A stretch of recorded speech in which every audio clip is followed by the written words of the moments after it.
sớm chưa nhọc nhằn mưa giọt từng cơn trôi ướt mẹ nằm bên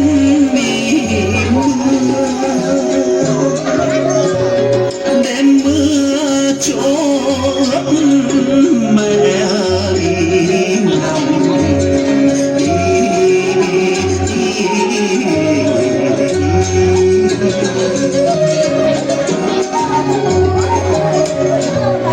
bây giờ thì chúng con mà khôn lớn đi ơi ơi à, để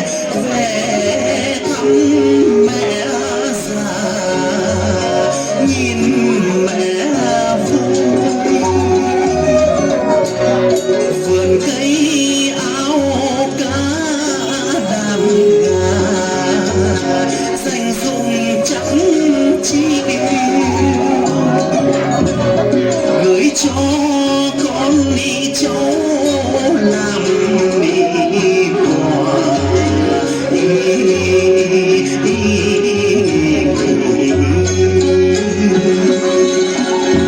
mẹ cha đã tạo tần vất vả nuôi con từ trong nước ngây thơ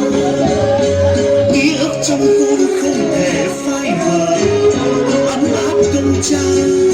bao la tình mẹ một đời mẹ sống vì con đi cháu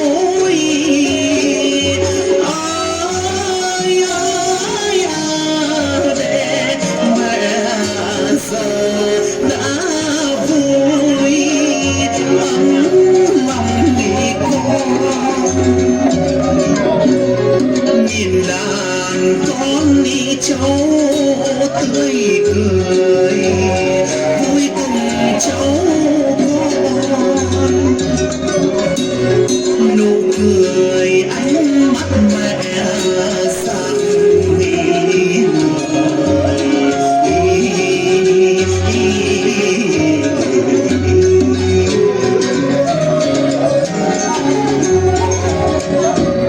một đời mẹ sống vì con đi cháu